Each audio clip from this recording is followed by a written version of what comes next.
नमस्कार, कल की तैयारी में आपका स्वागत है। भारतीय बाजार में लास्ट ट्रेडिंग सेशन से लेकर आने वाले ट्रेडिंग सेशन तक आपकी तैयारी क्या होनी चाहिए, रणनीति आप क्या बनाएंगे। और इस वक्त जहां हम देख रहे हैं यूएस और ईरान के बीच लगातार नए अपडेट्स आ रहे हैं, ऐसे में ये खास पेशकश आपके लिए बेहद जरूरी हो जाती है, क्योंकि यहां से आगे रणनीति क्या बनानी है ये हम यहां पर आपको बताते हैं। एक बार पिछले ट्रेडिंग सेशन को याद कर लेते हैं। भारतीय बाजार जो है इस वक्त ग्लोबल ट्रेंड्स को लगातार रिफ्लेक्ट करते हुए नजर आ रहे हैं और लगातार यूएस और ईरान के बीच जो बातचीत की खबरें आ रही हैं उसका असर है जो कि अक्रॉस द ग्लोब मार्केट्स पर पड़ता हुआ दिखा है।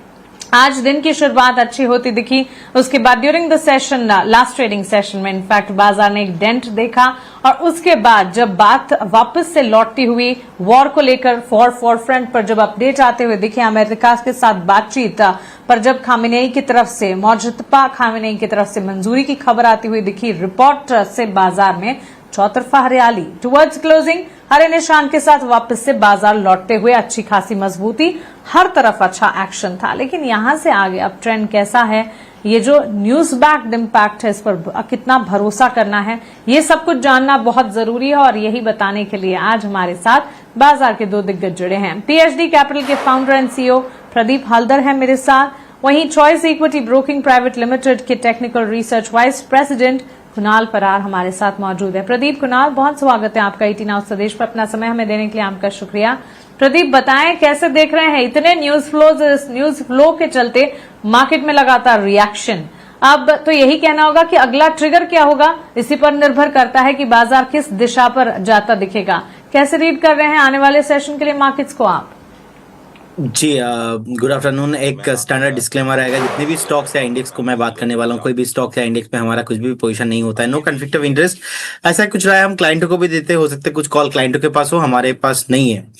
ऑब्वियसली देखिए, जिस तरीके का सिचुएशन अभी है, पूरा तो ट्रम्प के ऊपर एंड पूरा ये जो सिचुएशन चल रहा है कि कल रात से ही, इनफैक्ट लास्ट 2-3 हफ्ते से, इनफैक्ट कल रात से जो स्पेशली और जो न्यूज हम देख रहे हैं, कहीं ना कहीं मुझे लगता है कि नेक्स्ट डिपेंड करने वाला है कि ये जो अभी न्यूज आ रहा है, अभी थोड़ा दोपहर में पॉजिटिव न्यूज आया था, इस वजह से हमने फिर से देखा कि सुबह सुबह जो गैप अप था, गैप अप खत्म होने के बाद फिर से थोड़ा एटलीस्ट 22,900 के ऊपर क्लोजिंग आया है। मुझे लगता है कि कहीं ना कहीं ये डिपेंड करेगा नेक्स्ट परिस्थिति के ऊपर। परिस्थिति अगर यहाँ से थोड़ा बहुत पॉजिटिव अगर होता है तो फिर जाके बाजार यहाँ से थोड़ा बहुत सस्टेन होते हुए दिखाई देंगे। अदरवाइज अगर शाम को रात भर कुछ भी आता है अगेन, फिर से आपको मार्केट नीचे आते हुए दिखाई देंगे। सो ओवरऑल अगर हम इंडिया विक्स देखेंगे, 24.74 के आसपास का क्लोजिंग रहा है। जब तक इंडिया विक्स थोड़ा 2120 के नीचे नहीं आ जाता, तब तक मुझे लगता है कि वॉलेटिलिटी कंटिन्यू रहने वाला है। निफ्टी के एक सपोर्ट है ऑलमोस्ट, अगर हम आज का ही देखेंगे 22,600 के आसपास का एक सपोर्ट है। 23 सक्सेसफुली क्लोज होने के बाद 23,000, मुझे लगता है कि फिर से आपको 23,400 23,450 तक आते हुए दिखाई देंगे। और बैंक निफ्टी मुझे लगता है कि एक बार 52,605 के आसपास का क्लोजिंग रहा है। बैंक निफ्टी अगर हम देखेंगे बहुत ही वॉलेटाइल रहा है लास्ट सेशंस, 51,827, मतलब ऑलमोस्ट क्लोजिंग से भी 800 पॉइंट नीचे का डे लो था। तो इतना हाई वॉलेटाइल अभी मार्केट है, यहाँ पे व्यू बनाना मिनिमम 400-500 पॉइंट का तो एक गैप लेके आपको चलना है। नेक्स्ट अगर 52,950 के ऊपर सस्टेन करता है तो फिर शॉर्ट कवरिंग मूव और थोड़ा तेज हो सकता है, लेकिन पोजीशन को जितना हल्का रखेंगे इस सिचुएशंस में, ओनली फॉर क्वालिटी स्टॉक्स, क्योंकि nobody will predict the top and bottom, आप प्रिडिक्ट नहीं कर पाएंगे। वॉर का थोड़ा बहुत पॉजिटिव अगर यहाँ से थोड़ा बहुत सिचुएशन सेंटिमेंट आता है तो आपको मौका ही नहीं मिलेगा। सीधा गैप अप ओपनिंग होगा, फिर से हायर हाई फॉर्मेशन बनते रहेंगे। तो मुझे लगता है कि क्वालिटी स्टॉक्स पे फोकस कीजिए एंड अपना पोर्टफोलियो के थोड़ा बहुत डाइवर्सिफाई करके रखिए। जी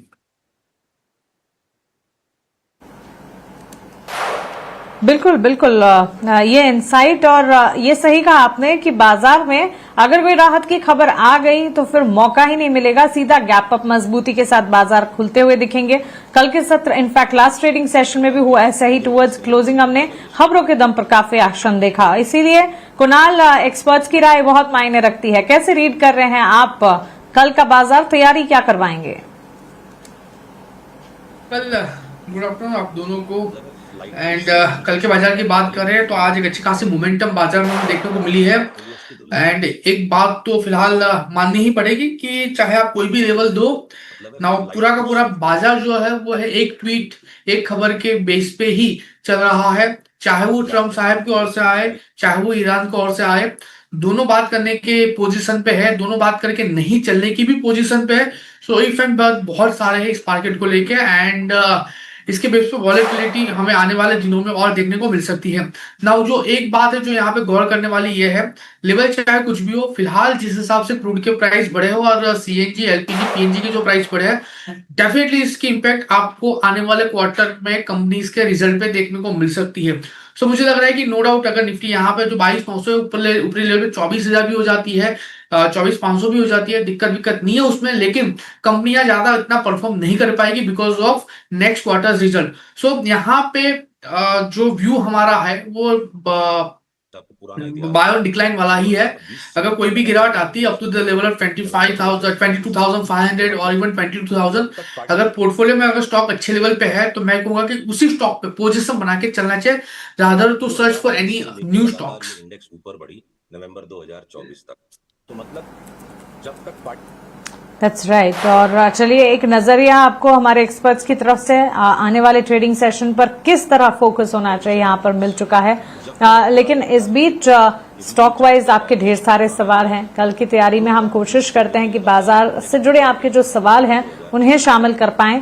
हर रोज की तरह मैं दोहराऊंगी, हमारे सोशल मीडिया हैंडल जो है आपके स्क्रीन पर लगातार रिफ्लेक्ट हो रहे हैं। हमें सवाल पूछें, कोशिश करेंगे हम मार्केट रिलेटेड क्वेश्चंस, क्वेरीज जो आपके हैं उनका सोल्यूशन देने की। इस कड़ी में पहला सवाल प्रदीप सत्यप्रकाश परिहर का है, नई दिल्ली से लिख रहे हैं। मदरसन सुमी के 1000 शेयर्स इन्होंने खरीद रखे हैं, 120 अपने एंट्री लेवल ये बता रहे हैं। और मदरसन सुमी के ही चार्ट्स को अगर देखें, लास्ट क्लोज 111 के लेवल्स के आसपास करीब 4 से 5% की तेजी दिखाते हुए हमने देखा इस स्टॉक में नजर आया है। क्या राय होगी? व्यूअर का कहना है कि पोजीशन को इंटैक्ट रखना चाहिए या फिर एक बार निकलने के बारे में सोचे। हालांकि इनकी खरीद 120 की है, स्टॉक उससे नीचे तो गया है, लास्ट सेशन में अच्छी मजबूती पर क्लोज हुआ है। देखिए मुझे लगता है कि उनको बने रहना चाहिए, क्योंकि ऑलरेडी हमने देखा कि ओवर द टाइम स्टॉक एक अच्छा खासा रिटर्न भी दिया है और एक अप ट्रेंड में ही है अभी भी। रिसेंटली अच्छा खासा थोड़ा बहुत करेक्शंस हो चुका है। सो कहीं ना कहीं मुझे लगता है कि अगर किसी के पास भी पोजीशन है, बने रहिए। 102 के आसपास का एक स्टॉप लॉस मेंटेन कीजिए एंड बने रहिए।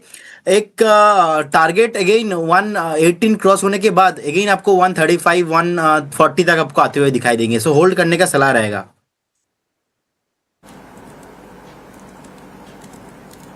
ऑलराइट, तो चलिए होल्ड करने की राय इस वक्त पोजीशन को। अच्छी तेजी और यहां से स्टॉक और ज्यादा अपसाइड दिखाएगा, इसे रिव्यू जरूर करते रहिए और आपके लेवल्स आने पर भी क्वेरी पूछें और वहां पर फिर से आपको एडवाइस हम देंगे।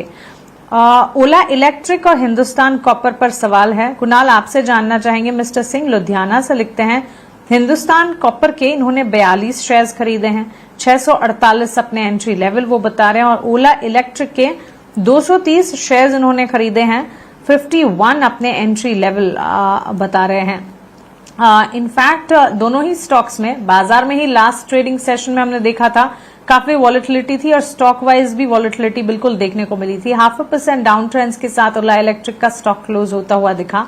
हमारे व्यूअर के इन सवालों पर आपकी राय क्या होगी? मेटल पैक में हिंदुस्तान कॉपर, वही ओला इलेक्ट्रिक पर।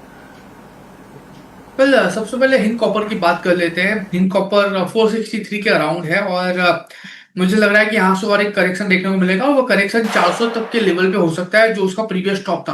अब 400 के अराउंड अगर स्टॉक आता है तो मैं कहूंगा कि वहां पे एक बार एवरेज करके चलने की सलाह है, क्योंकि वहां से बाउंस बैक देके वापस स्टॉक आपको 550 तक के भी लेवल दिखा सकता है और वो अगर क्रॉस हुआ तो फिर 620 तक के भी लेवल यहाँ पे हमें देखने को मिल सकते हैं। सो अगर 400 के अराउंड आता है और अगर वहां पे हम अगर एवरेज करते हैं तो ओवरऑल एवरेज उनकी काफी नीचे आ सकती है। सो 400 के अराउंड आता है तो वहां पे एक बार एवरेज करके चलने की सलाह रहेगी।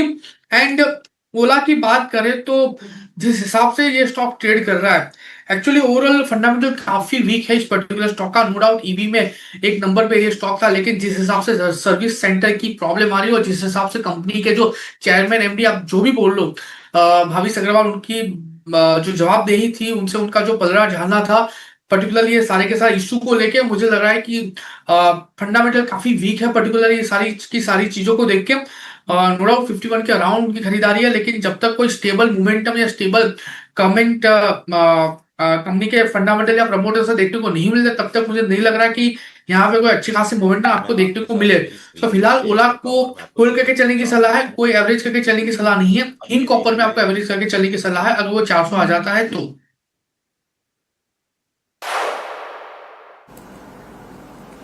ऑलराइट, तो चलिए ये राय ओला इलेक्ट्रिक और हिंदुस्तान कॉपर दोनों स्टॉक्स पर आपको दी गई है। और मार्केट में हमने देखा था सेक्टर वाइज भी काफी हद तक रौनक नजर आई थी। ऑफ कोर्स न्यूज बैक्ड ही है मार्केट में इस वक्त जो भी इम्पैक्ट देखने को मिल रही है, लेकिन लगभग सारे सेक्टर्स में अच्छा खासा एक्शन था, जिसमें auto, financial services, metal, IT, real estate, consumption, pharma, energy basket in this order मजबूती के साइंस दिखा रहे थे।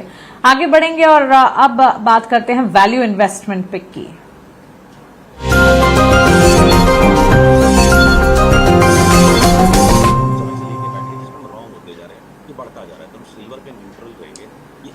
प्रदीप बताएं आपकी तरफ से वीआईपी स्टॉक क्या होंगे? जी देखिए आज दो पिक है मेरे पास। एक तो है लुमैक्स ऑटोटेक, लास्ट एक दो हफ्ता पहले भी मैंने दिया था, एक बार ऑल टारगेट आया था। अगेन मुझे लगता है कि कहीं ना कहीं चार्ट इसका बहुत ही अप ट्रेंड है। सो अगर हम देखेंगे जिस तरीके से रिसेंटली एक ब्रेकडाउन आया था ऑलमोस्ट 1350 तक, और उसके बाद फिर से एक अप ट्रेंड यहाँ पे देखने को मिला है, मैं समझता हूँ कि बाय करना चाहिए। बहुत ही बढ़िया टारगेट निकल के आएगा यहाँ पे 1625 का पहला टारगेट, उसके बाद 1665 का सेकंड टारगेट, एक स्टॉप लॉस 1505 के आसपास होना चाहिए। एंड सेकंड जो स्टॉक लेके आया हुआ है प्राइम फोकस लिमिटेड, 308 309 के आसपास का क्लोजिंग रहा है। लगातार एक हायर हाई फॉर्मेशन अगर हम देखेंगे डेली एंड वीकली चार्ट में भी एक पॉजिटिव अप ट्रेंड है। 20, 50, 100 एंड 200 एक्सपोनेंशियल मूविंग प्राइस के ऊपर सस्टेन हो रहा है। एमएसीडी भी पॉजिटिव है, सुपर ट्रेंड भी पॉजिटिव लग रहा है। आरएसआई भी रिसेंटली ऑलमोस्ट 60 डेली बेसिस पे क्रॉस किया है। मुझे लगता है कि बाय करना चाहिए। पहला टारगेट 317, सेकंड टारगेट 330 होना चाहिए। 291 पे एक स्टॉप लॉस मेंटेन करेंगे, लेकिन जैसे ही आपको थोड़ा बहुत 304, 302 के आसपास मिलेगा तब बाय करना चाहिए, तो फिर रिस्क रिवॉर्ड रेशियो और अच्छा फेवरेबल हो जाएगा।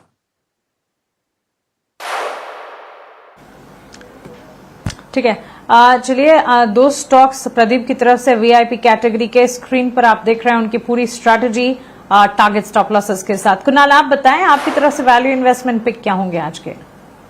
वेल, दो स्टॉक है, दोनों में खरीदारी करके चलने की सलाह रहेगी। सबसे पहला जो स्टॉक है वो लार्ज कैप का है। स्टॉक का नाम है रिलायंस है। बहुत ही बढ़िया मोमेंटम हमें पिछले कुछ दिनों में रिलायंस में देखने को मिली। 1413 के अराउंड स्टॉक ट्रेड कर रहा है। खरीदारी करके चलने की सलाह रहेगी प्रेजेंट लेवल से ही। लोअर लेवल पे 1375 का हम यहाँ पे कैसे मेंटेन करके चलेंगे। टारगेट की बात करें तो 1445 का पहला टारगेट, एंड जैसे ही वो क्रॉस करता है आपको 1490 का दूसरा टारगेट भी यहाँ पे देखने को मिल सकता है। एंड दूसरा जो है वो टेक महिंद्रा है। बहुत ही बढ़िया लेवल पे स्टॉक ने एक बॉटम फॉर्मेशन बनाया है। इंटरमीडिएट जो टॉप था उसका ब्रेकआउट भी हमें देखने को मिला है। तो यहाँ पे टेक महिंद्रा खरीदारी करके चलने की सलाह रहेगी। टारगेट की बात करें 1490 का पहला टारगेट, एंड जैसे ही वो ब्रेक होगा ऊपरी लेवल पे 1590 का भी टारगेट आपको यहाँ पे देखने को मिल सकता है।